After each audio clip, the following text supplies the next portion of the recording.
Olá, meus alunos do nono período, quinto ano do Unisal Loreno, professor Luiz Flávio de volta, tratando de direito constitucional tópicos relevantes. Nós vamos começar a falar hoje sobre estruturação do Estado, mais especificamente sobre a divisão espacial do poder do Estado. Tá bem, pessoal? Até a aula passada nós vimos teoria geral da Constituição, controle de constitucionalidade.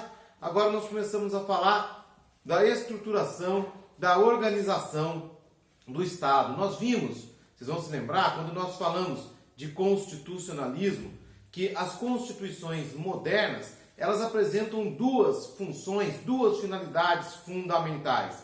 Quais sejam? Estruturar, organizar o Estado e estabelecer direitos fundamentais.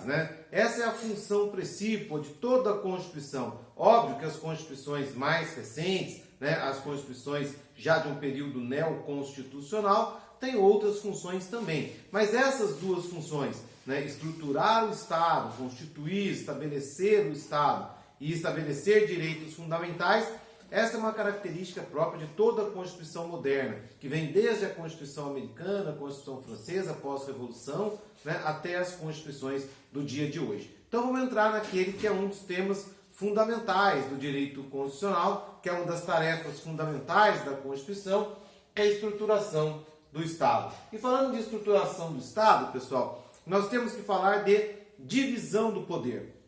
Falar em estruturação do Estado é necessariamente falar em divisão do poder estatal, em estabelecimento de competências estatais. É dividir o poder do Estado entre os elementos, os órgãos, e os elementos regionais que compõem a estrutura estatal. Então, sempre que eu falo em organização estatal, sempre que eu falo em estruturar constitucionalmente o Estado, está ali implícita a ideia de divisão do poder estatal, de parcelamento, de distribuição do poder estatal. Que no caso do Brasil, no caso da nossa Constituição de 88, opera-se em dois níveis distintos, ou em duas searas distintas, ou sob dois aspectos distintos. A nossa Constituição, ela promove a divisão do poder estatal, das competências estatais, sobre o aspecto espacial e sobre o aspecto orgânico. Então nós vamos ver a Constituição, nós vamos ver na nossa Constituição de 88, que ela organiza o Estado dividindo o poder estatal pelo território, pelas unidades políticas regionais que compõem a República Federativa do Brasil. E aí eu estou falando de divisão do poder no espaço físico mesmo, territorialmente, distribuir o poder pelo território nacional. E nós vamos ver também na Constituição que ela divide o poder estatal de forma orgânica, ou seja, entre os órgãos que integram o poder, o Estado brasileiro, quais sejam executivo, legislativo e judiciário.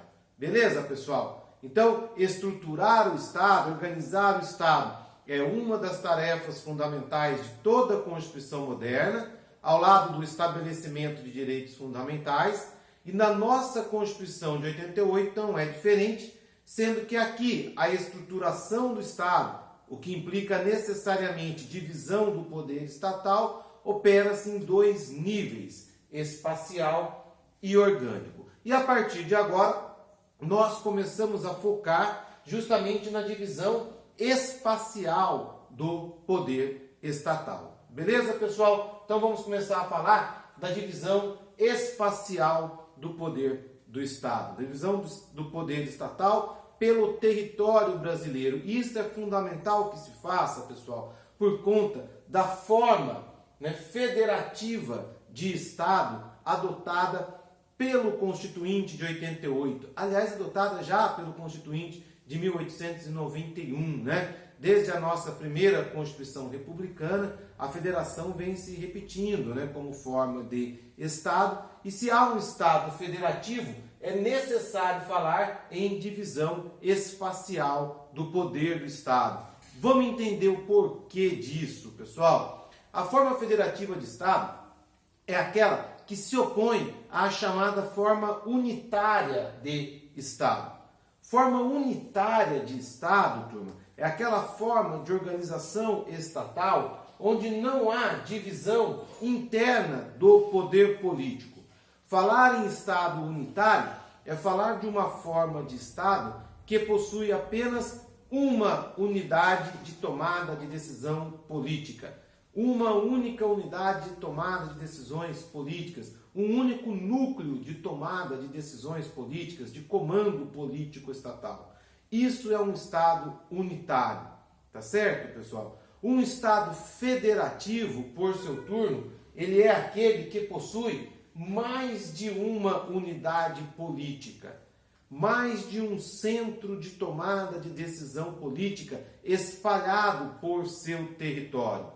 Tá certo, pessoal? No Brasil, nós adotamos esta forma de organização estatal, a forma federativa. O que significa dizer que o Estado, ou no Estado brasileiro, nós vamos observar mais de uma unidade de comando político. Nós vamos observar espalhados pelo território nacional vários centros de tomada de decisão política em diferentes níveis da federação, tá certo? Então é correto dizer que no Brasil a federação possui um núcleo central, um poder central, a União, tá certo? A União Federal, e núcleos regionais ou provinciais ou estaduais de tomada de decisão política. No caso do Brasil, nós temos a União, os estados, o Distrito Federal e também os municípios, tá certo? A Constituição brasileira inovou, trazendo também o município como elemento integrante, como unidade integrante da federação, diferindo nesse ponto, divergindo nesse ponto do modelo originário, tradicional americano, que fica apenas nos estados, Distrito Federal. Tá bem, pessoal? Não inclui o município como integrante da federação. Então é isso, pessoal. Nós temos que falar de divisão política do poder pelo espaço, divisão política territorial do poder do Estado, porque o nosso país adota uma forma federativa de Estado.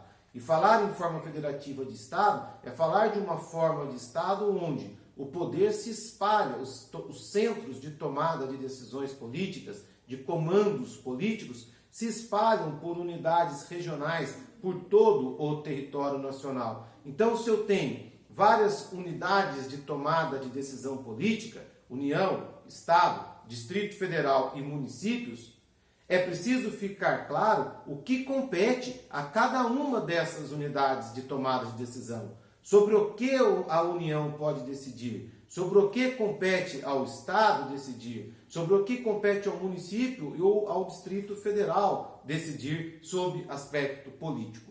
Tá? E qual é o instrumento jurídico autorizado a esta função, a esta tarefa? Obviamente, aquele instrumento jurídico, jurídico-político, responsável pela estruturação, pela organização do Estado, qual seja a Constituição Federal.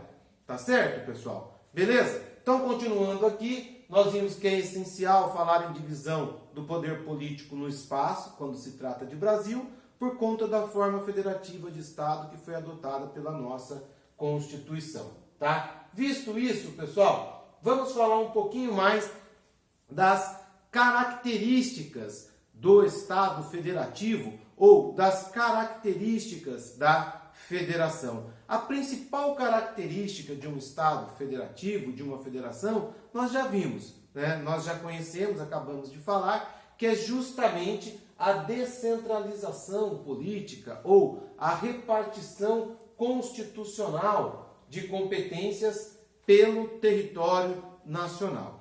Essa, turma, sem dúvida, é a principal característica da federação. É aquela que distingue a federação. É aquela que caracteriza essencialmente a federação, que distingue a federação da outra forma de organização estatal, qual seja a forma de Estado unitária. Tá certo? Então, quando eu falo em federação, a primeira característica que vem à cabeça, que deve vir à nossa cabeça, é esta descentralização do poder político. esta possibilidade de existência de mais de um centro de tomada de decisão política, né? De se dividir as competências estatais por vários centros de tomada de decisão política, unidades políticas espalhadas pelo território nacional. Ok, pessoal? Então esta é a característica mais importante. Mas há outras, né, que a gente precisa conhecer, né? A participação dos estados, chamadas ordens jurídicas parciais, na vontade nacional, na formação da vontade nacional, na ordem jurídica central. Pessoal, quando a gente fala, a doutrina fala aqui em vontade nacional, né, ela está falando da lei nacional, da lei federal. Tá bem, pessoal? Aonde está externada a vontade do povo brasileiro? Na lei brasileira, na lei nacional, na lei aplicável a todos os cidadãos brasileiros, tá certo? Então, quando a característica aqui fala, né, sobre participação dos estados na formação da vontade nacional, ela está dizendo que os estados, enquanto ordens, tá, jurídicas parciais, eles devem participar da formação da lei nacional. Eles devem se fazer representados na formação da lei nacional. E onde é feita a lei nacional? A lei nacional é feita no Congresso Nacional, através de um processo legislativo constitucionalmente determinado. Tá certo, pessoal? E como então esses estados eles vão participar da formação da lei nacional no Congresso Nacional, no processo legislativo de elaboração das leis federais? Como se dá essa participação dos estados nesse processo, característica fundamental da federação, pessoal? Tá? Se dá através de um órgão específico dentro da Casa Legislativa, que é o chamado Senado Federal.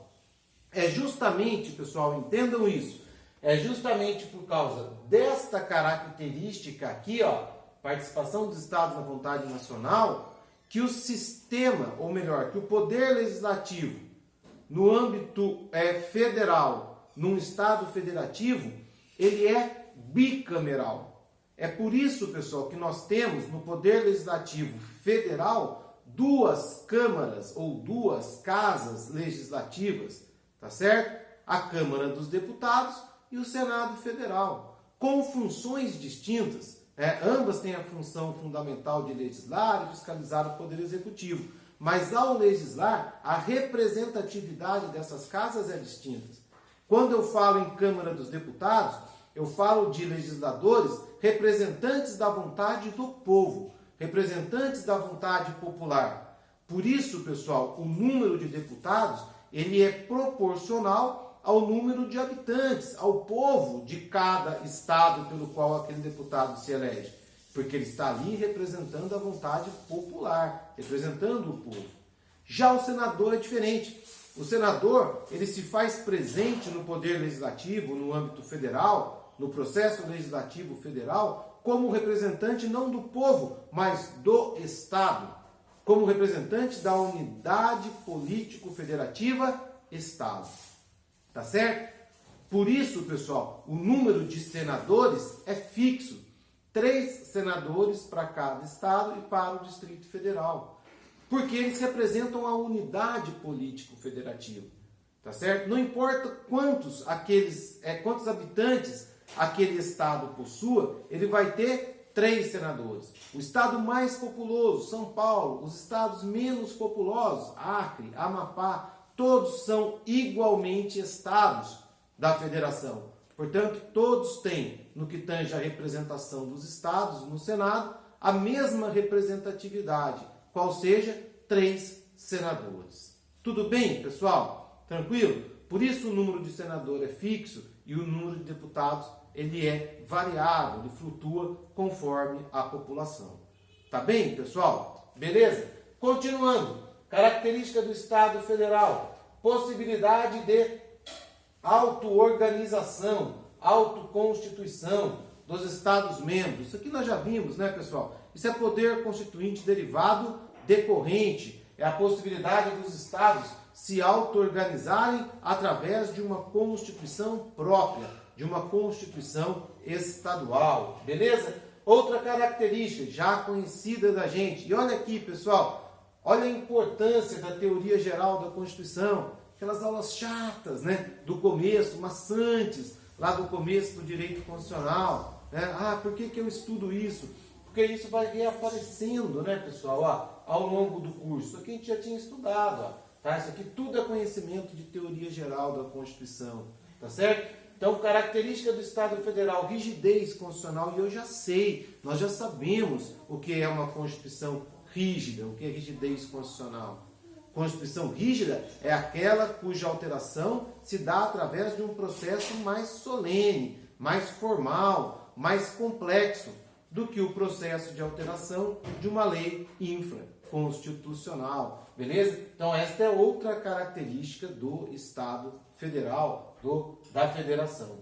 Existência de um órgão incumbido do controle de constitucionalidade das leis. Isso nós já estudamos também. Né? No âmbito federal, no âmbito da Federação, qual é o órgão incumbido de julgar, né, eventuais inconstitucionalidades na legislação infraconstitucional, protegendo assim a Constituição da República? Supremo Tribunal Federal. Já vimos isso quando estudamos controle de constitucionalidade. Nota, pessoal, é tudo um sistema. Né? Note como os conceitos estão interligados. Né? Direito não é decorar, tá? Direito não é decoreba, você precisa entender, tá? Não adianta você saber que o número de deputados ele varia conforme a população, o número de senadores é fixo, os senadores são 3 por estado, o deputado varia, tá? Mas por que é assim? Qual a razão? Qual a causa? A causa está aqui, moçada, ó. A causa está aqui mais especificamente. A causa é o modelo federativo. É por isso que o número de senadores... É por isso que o sistema é bicameral. Por que nós temos 2 câmaras no Legislativo Federal e eu não tenho no Legislativo Estadual? Porque no federal é necessário que o Estado se faça representar. Enquanto que na Assembleia, no âmbito estadual, o Poder Legislativo é formado apenas por representantes do povo. Não tem representante dos Estados. Olha, é o poder do Estado, né, do Estado membro. Tá certo? Já no âmbito federal eu preciso de uma dupla representatividade. Eu preciso da representatividade popular e da representatividade dos estados. Por isso eu tenho 2 casas legislativas no âmbito federal. Tá certo, pessoal? Então não basta saber como é. É preciso a gente tentar compreender por que é desta forma. Até para que a gente possa desenvolver um senso crítico a respeito. Beleza, turma? Mas continuando, mais uma característica da Federação, inexistência do direito de secessão. E isso é uma característica fundamental. Tá certo? O que é o direito de secessão? É o direito de deixar o pacto. É o direito de deixar de fazer parte daquela união, né, de unidades políticas. É o direito de sair da federação. Isso não existe. Quando nós falamos em federação, nós falamos, e isso está logo no artigo 1º da Constituição, nós falamos em união indissolúvel. A federação é um pacto indissolúvel. E se o Estado insistir em deixar a federação, ele está dando causa, inclusive, a uma intervenção federal naquele Estado considerado, então, um Estado rebelde. Tá certo, pessoal? Tranquilo? Beleza? Isso é importantíssimo porque é esta característica aqui o principal fator distintivo entre federação e confederação. Vou falar disso rapidamente mais para frente no segundo vídeo. Tá bem, pessoal? Beleza? Então guarde isso. Na federação não há direito de secessão. O que significa isso, professor? Significa que a unidade política que adere a uma federação, que pactua uma federação, ela não pode deixar o pacto, ela não pode deixar mais a federação. E se o Estado brasileiro insistir em deixar a federação, será considerado um Estado rebelde sujeito à intervenção federal. E por fim, cuidado aqui com a peculiaridade técnica, né? A soberania, ela é dada ao Estado federal. Soberania, aquela qualidade de independência absoluta no âmbito internacional, né, de ser independente na sua tomada de decisões dentro da comunidade internacional, é um atributo da federação. é um atributo do Estado federativo, né? Do Estado federal. Soberana, pessoal, guarde assim, soberana é a República Federativa do Brasil, tá certo? União, Estados, Município e Distrito Federal, enquanto integrantes da federação, não possuem soberania. Eles possuem autonomia. A autonomia que se traduz naquelas capacidades, né, de auto-organização, auto-legislação, né, auto-administração, tá certo, pessoal? Essas as capacidades que se traduzem na autonomia. Beleza, turma? É diferente da soberania. Soberania é do país. O país Brasil, a República Federativa do Brasil, é soberana perante as nações que compõem a comunidade internacional. Ela é plenamente autônoma e independente em relação aos outros países. Tá certo? Não se submete à ingerência de qualquer outro país. Tá certo, pessoal? Por outra via, as unidades que compõem esse Estado federativo, chamado Brasil, essa República Federativa do Brasil, que unidades? União, Estado, Distrito Federal e municípios, a essas unidades não se dá soberania, mas autonomia. Tudo bem, pessoal? Que é um pouquinho diferente, vamos falar mais para frente. Tudo bem, turma? Então, neste primeiro vídeo, pessoal, essas aqui são as noções fundamentais. Eu volto daqui a pouquinho, no segundo vídeo com vocês, para falar então, turma, da origem do federalismo. E aí nós vamos falar um pouquinho de história, pessoal. Peço licença para vocês. Vamos falar um pouquinho da história do federalismo americano, tá? Ah, professor, chato, vamos falar de história. É preciso entender a história do federalismo americano, para entender aspectos fundamentais do nosso federalismo atual. E por que o federalismo no Brasil é tão diferente do federalismo norte-americano. Tá bem, turma? Volto daqui a pouquinho já no nosso vídeo 2.